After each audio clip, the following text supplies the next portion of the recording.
El genocidio de pueblos indígenas o genocidio colonial es la destrucción y exterminio de comunidades enteras de pueblos indígenas, siendo estos pueblos unas minorías étnicas cuyo territorio ha sido ocupado por una expansión colonial. El genocidio de la población nativa es especialmente probable en los casos de colonialismo de colonos. La expansión de las diversas potencias coloniales europeas, con el posterior establecimiento de colonias en territorios indígenas, ha implicado con frecuencia actos de violencia genocida contra grupos indígenas. El tipo de imperio colonial, si es generador o de tipo extractivo, ha influido también de forma decisiva en el comportamiento del imperio hacia las comunidades indígenas. La leyenda negra antiespañola ha sido y es hoy día un fenómeno persistente a lo largo de la historia, resultado de los esfuerzos de los poderes y potencias europeas que se sienten amenazados por la hegemonía española. Esta narrativa utiliza una serie de mitos para denigrar la figura de España y su papel en la historia mundial. A continuación, exploraremos algunos de estos mitos y las realidades que los desmienten. Las leyes de protección de India reflejan un esfuerzo por regular y proteger a los pueblos indígenas, reconociendo sus derechos frente a posibles abusos. Esta legislación, que se deriva de las leyes de Burgos y las leyes nuevas, puede considerarse pionera en el desarrollo del derecho internacional, marcando un cambio significativo en la forma en que se perciben y tratan a los pueblos indígenas. Bartolomé de las Casas es un nombre que resuena en la historia de América y la hispanización. Su figura ha sido objeto de numerosos mitos y exageraciones. Desde su llegada a América, los dominicos, junto con los franciscanos, se comprometen a proteger a los indígenas. La esencia de su misión es clara: estamos aquí para defender al indígena. Uno de los primeros momentos de esta lucha se puede ver en el sermón del padre Montesinos, en 1510, cuando reprocha a los colonizadores sus actitudes abusivas hacia los nativos. Bartolomé de las Casas se une a esta misión, convirtiéndose en una voz prominente en la defensa de los derechos indígenas. Su obra más famosa, Brevísima relación de la destrucción de las Indias, es quizá la que le ha colocado en la historia, aunque es en esta obra en la que incurre en inexplicables e intolerables exageraciones. Este texto contiene grandes exageraciones, inexactitudes y generalidades que alimentan el mito de su figura. Por ejemplo, cuando afirma que la acción española extermina a 20 millones de habitantes. De las Casas incurre en una inexactitud histórica considerable. Diversos historiadores han estimado la población total antes de la llegada de los europeos en cifras que oscilan entre los 13 y 100 millones de habitantes. Es razonable pensar que la cifra real se sitúa entre 25 y 30 millones, lo que pone en tela de juicio sus afirmaciones dramáticas. El contexto en el que escribe es igualmente importante. Bartolomé de las Casas conoce muy pocos de los territorios afectados por la conquista y su percepción está influenciada por las necesidades políticas de su tiempo. Sus escritos son utilizados por enemigos de la corona española, como el holandés Guillermo d'Orange, quien ve en ellos una oportunidad para criticar al imperio del que intenta separarse. El holandés organiza una enorme campaña de propaganda a través de múltiples ediciones de la Brevísima de Bartolomé de las Casas.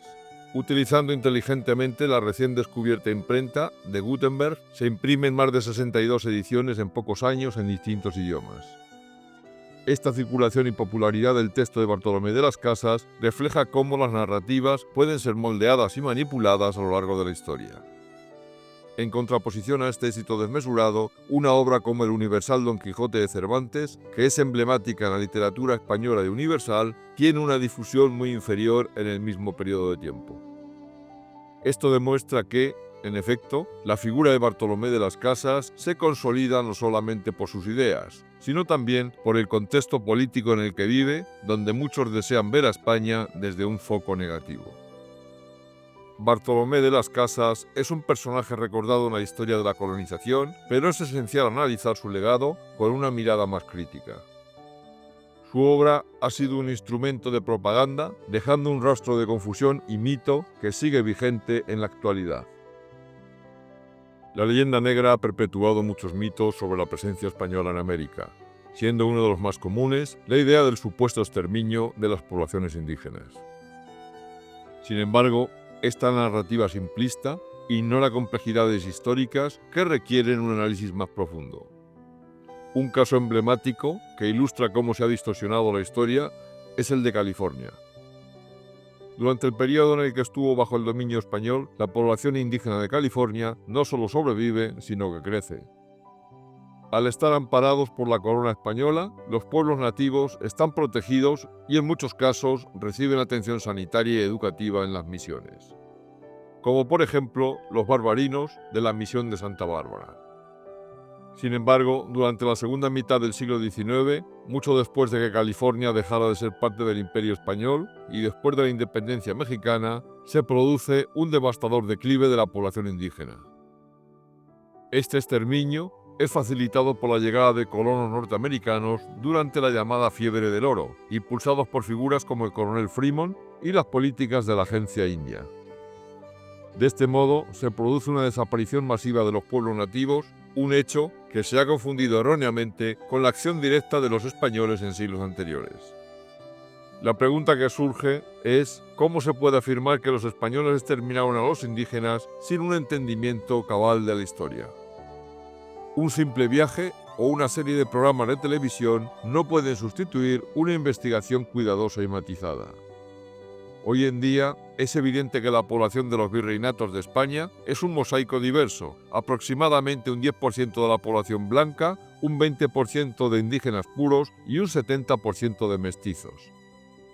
Esta mezcla no representa un exterminio, sino un proceso de fusión cultural y étnica, creando una raza, una nueva identidad que combina elementos europeos e indígenas.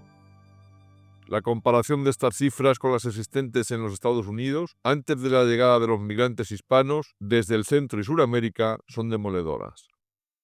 Los nativos originales de Estados Unidos no alcanzan el 1%, en contraposición al 10% de Hispanoamérica. En cuanto al mestizaje, la cifra de Estados Unidos es 0%, en contraposición al 70% de Hispanoamérica.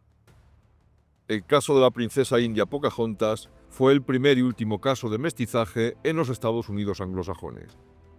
Y por último, es importante destacar que solo hay presencia indígena en los estados de nombre español, lo que supone un fiel reflejo de la idiosincrasia de la hispanización. El mestizaje es, por lo tanto, un testimonio de la interacción y adaptación entre culturas, no el resultado de una supresión violenta. Al comparar la experiencia española con la colonización anglosajona, surgen diferencias significativas en cuanto al tratamiento de las poblaciones nativas. El ejemplo de Hernán Cortés, quien ha sido objeto de muchas críticas, nunca mantuvo esclavos. Por el contrario, su relación con la Malinche y su hijo mestizo, Martín, refleja un compromiso personal con el bienestar del niño, quien fue educado de forma esmerada y reconocido en la alta sociedad española. En contraste, figuras como el norteamericano Thomas Jefferson, que mantuvo a sus hijos mestizos en un estatus de esclavitud, viendo en ellos reflejos de una relación marcada por la opresión y la desigualdad. Este contraste resalta no solo las atrocidades del colonialismo, sino también las diferencias fundamentales entre las cosmovisiones de las civilizaciones hispana y anglosajona.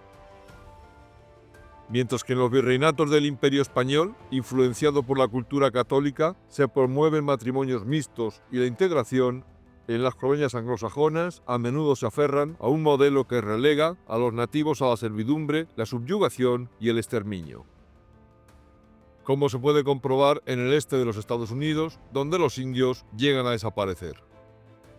Hoy día, los indios solo persisten en los estados con nombre hispano, lo que retrata claramente la historia de los indígenas en Estados Unidos.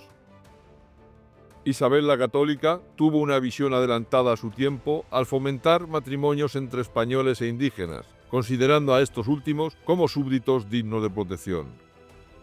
Este impulso hacia el mestizaje no solo ayuda a construir una sociedad más inclusiva, sino que sienta las bases para la hispanización de América, un proceso que celebra la diversidad y el intercambio cultural. En resumen, la narrativa del exterminio español en América es un mito que se desmorona ante las claras evidencias históricas. Hoy día, el legado hispano se presenta como un valioso crisol cultural que merece ser valorado, no solo en términos de sus inevitables injusticias, sino también de sus extraordinarios e ingentes logros y aportaciones. La integración cultural y la diversidad son elementos cruciales en nuestra historia compartida. A medida que el mundo avanza hacia un futuro en el que la tecnología transforma la comunicación y las relaciones internacionales, es vital que las naciones de habla hispana se unifiquen y fortalezcan su voz. Y sin más, mis queridos amigos, con este último comentario damos por concluida esta crónica sobre la historia de España. Si te ha gustado este capítulo, puedes darnos un me gusta y si estás interesado en conocer el momento de la publicación de nuestros próximos vídeos, puedes suscribirte a nuestro canal de Crónicas de España.